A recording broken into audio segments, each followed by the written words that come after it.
آپ کوئی اور بات کریں. یہی بات کروں گا. میرے جو مہمان ہیں آپ خود دیکھیں ان کو, عجیب آدمی ہے. ایک تمیز ہوتی ہے انٹرویو کی, ایک تہذیب ہوتی ہے. کہاں بیٹھ گئے آپ؟ ثلاثی نجیبونی عید غوفی مرکم بحق البہا بلند جوگی کرسری ہزار داستان. ہم کھدے میں بیٹھ کے کام کرنے کے عادی ہیں. کھل ڈل کے جو بات ہوتی ہے وہ ننھی ننھی کرسیوں میں نہیں. سوالات کا آغاز کیجیے. کیا کرتے ہیں آپ؟ جی آپ کیا کرتے ہیں؟ یہ جو آپ نے سوال کیا ہے یہ ایک بہت مشکل سوال کیا ہے مگر اس کا جواب نہایت آسان ہے. بس یوں سمجھ لیجئے کہ ہم ہاتھ دیکھ کر ملک کی تقدیر بتا سکتے ہیں. ہاتھ دیکھ کر ملک کی تقدیر کیسے بتا سکتے ہیں آپ؟ جانی اتنی زور سے نہ چلاؤ, انگوٹھی اتر گئی میری. چیخنے کی ضرورت نہیں ہے ورنہ بات چیت خراب ہو سکتی ہے. پیار سے بات کریں, پیار سے. ہاتھ دیکھ کر ملک کی تقدیر آپ کیسے بتا سکتے ہیں؟ ہاں دیکھو, ہر ملک میں ایک ہاتھ ہوتا ہے. ایک ہاتھ ہوتا ہے ہر ملک میں. نہ وہ سیدھا ہوتا ہے نہ وہ الٹا ہوتا ہے. وہ ایک خفیہ ہاتھ ہوتا ہے. خفیہ ہاتھ آپ کیسے دیکھ سکتے ہیں؟ اب اگر تم چیخیں تو ہو سکتا ہے کہ یہ تمہاری زندگی کی آخری چیخ ہو. میں کوئی عمل پڑھ دوں گا خفیہ قسم کا. اور خیر رہنے دو.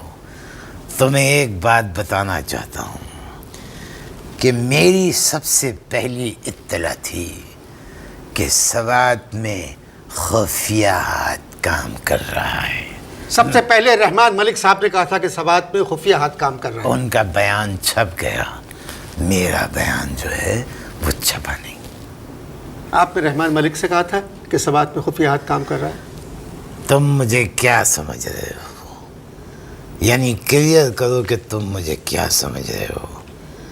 میں کبھی رحمان ملک صاحب سے نہ ملا اور نہ میں نے ان سے کچھ کہا. پھر آپ نے کس سے کہا کہ سوات میں خفیہ ہاتھ کام کر رہا ہے؟ ہاں سوچنے دو.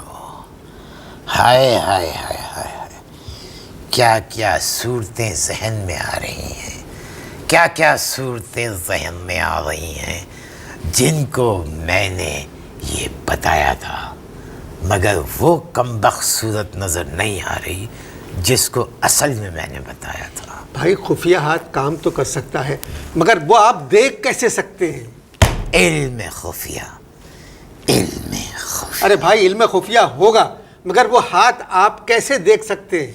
جس طرح ڈاکٹر جسم کے خفیہ حصے دیکھتا ہے اس طرح سے ہم یہ خفیہ ہاتھ دیکھ سکتے ہیں. آپ کی جگہ بڑی فضول مثال دی ہے آپ نے. کوئی اور بات کریں. نہیں, اس طرز گفتگو کو میں ناقابل وہ سمجھتا ہوں بالکل. آپ کوئی اور بات کریں.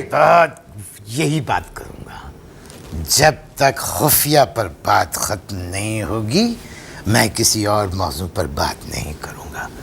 وہ میں ہی تھا جس نے 12 مئی کے ہنگاموں سے پہلے 11 مئی کو یہ بتا دیا تھا کہ 12 مئی کو خفیہ ہاتھ کام کرے گا. کس سے کہا تھا؟ تمیز الدین سے. یہ کون ہے؟ یہ ہیں نہیں تھے. میری بات انہوں نے نہیں مانی اور 12 مئی کی صبح 9 بجے گھر سے نکلے. سب سے پہلے خفیہ ہاتھ نے ان کو دبوچ لیا. اس کام سے پہلے آپ کیا کرتے تھے؟ یہ مرچ چبانے اور فضول سوال کرنے سے پرہیز کریں تو زندگی آسانی سے گزر جائے گی.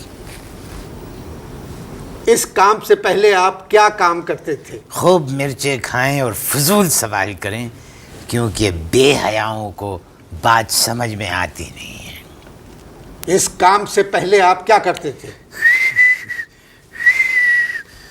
یہ کیا بدتمیزی ہے؟ موسیقی جو ہے وہ پریشانی کی غذا ہے اور وہ نکل آئی. ایک تو مجھے بات کرتے شرم آ رہی ہے آپ سے. جس طرح بیٹھے ہوئے ہیں آپ کیا کام کرتے تھے پہلے خفیہ سے؟ یہ بیٹھنے کا نوابوں کا طریقہ ہے، اس میں بالکل کوئی خلاف بات مت کرنا۔ اب سوال کریں، کیا کام کرتے تھے پہلے؟ تم چنے کھاتے ہوئے شہنائی بجا سکتے ہو؟ کیا مطلب؟ چنے کھاتے ہوئے شہنائی بجا سکتے ہو کہ نہیں بجا؟ دو کام ایک ساتھ نہیں کیے جا سکتے۔ یا آدمی چنے کھا سکتا ہے یا پھر آدمی شہنائی بجا سکتا ہے۔ ہم خاندانی لوگ ہیں، ہم نے ایک کام سیکھا، وہ خفیہ ہاتھ کو پہچاننے کا عمل، اسی پہ کام کرتے ہیں، ایک وقت میں ایک کام۔ مگر آپ کے والد تو بال کاٹتے تھے، ان کی کھرا در میں دکان تھی بال کاٹنے کی۔ ہوگی، کیا مطلب ہوگی؟ آپ کو علم نہیں؟ وہ جو بال کاٹتے تھے وہ میرے اوریجنل ابا نہیں تھے۔ والد کے مرنے کے بعد اماں نے ایک صاحب کو پٹا لیا۔ آپ اپنی والدہ کے لیے کہہ رہے ہیں کہ پٹا لیا کسی؟ نہیں، غلط بات نہیں کرنا۔ میرے والد کے مرنے کے بعد والدہ نے جن صاحب سے شادی کی وہ پٹنہ کے تھے، اس لیے والدہ کو کوئی مشکل پیش نہیں آئی، وہ بال کاٹتے تھے۔ میں یہ پٹنے والے والد کے بارے میں نہیں پوچھ رہا ہوں، آپ کے اوریجنل والد کیا کرتے تھے؟ ہائے، اس بات پر ہمیں اپنے دادا حضور یاد آ گئے۔ کیوں؟ وہ کہتے تھے بیٹا 100 بک بک پر ایک چپ بھلی، خاموش رہنے میں عافیت۔ آپ نے میرے سوال کا جواب نہیں دیا۔ آپ کے گزشتہ والد جو آپ کے اوریجنل والد تھے وہ کیا کرتے تھے؟ انہیں محسوس کرنے کی ایک اندرونی قوت حاصل تھی۔ میں پوچھ رہا ہوں وہ کرتے کیا تھے؟ انہیں غیب کا علم تھا، انہیں پوشیدہ باتوں کا علم تھا۔ بابا پوشیدہ کے نام سے وہ بڑے مشہور ہوئے اور آرام باغ پہ انہوں نے ایک پوشیدہ کلینک بھی کھولا۔ میں اسی کے بارے میں پوچھ رہا ہوں، ان کی تو پوشیدہ کلینک تھی۔ پوشیدہ کلینک میں جو ہے وہ مریضوں کا علاج نہیں کرتے تھے، وہ مریضوں کے ہاتھ کی لکیریں دیکھتے تھے اور ان کو صرف عملی جامہ پہناتے تھے۔ والد صاحب نے یہ ہنر جو ہے ایک فاختہ سے سیکھا۔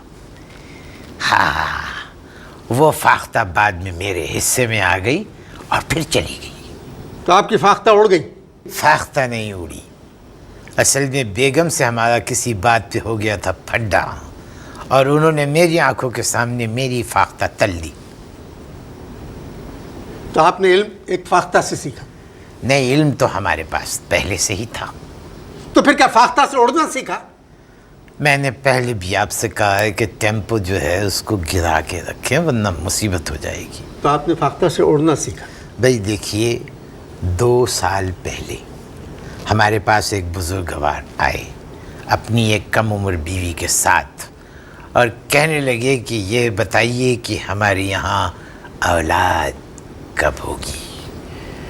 میں نے فاختہ کو بلایا، جب فاختہ آپ کی فرائی نہیں ہوئی؟ اس وقت فرائی نہیں ہوئی تھی فاختہ، تو میں نے فاختہ کو بلایا، پنجرہ لا کے رکھا، بہت سارے کارڈز نیچے پھیلا دیے، فاختہ نکلی، اس نے ایک لفافہ نکالا، لفافے میں سے میں نے کاغذ کھولا اور میں نے بڑے صاحب کو پڑھ کے سنا دیا۔ بڑے صاحب 1 ہفتے کے بعد گئے باہر اور جا کر انہوں نے اپنی بیوی کو طلاق دے دی۔ لفافے میں لکھا ہوا کیا تھا کاغذ پر؟ لفافے میں لکھا ہوا تھا کہ آپ کے یہاں 1 سال میں اولاد ہوگی مگر اس میں کوئی خفیہ ہاتھ ہوگا۔ یہ سنتے ہی بزرگوار میرے پاس آئے، انہوں نے فاختہ کو لٹرلی ٹھڈے مارے اور اس کے بعد میرے بال پکڑے اور اپنی بیوی کو طلاق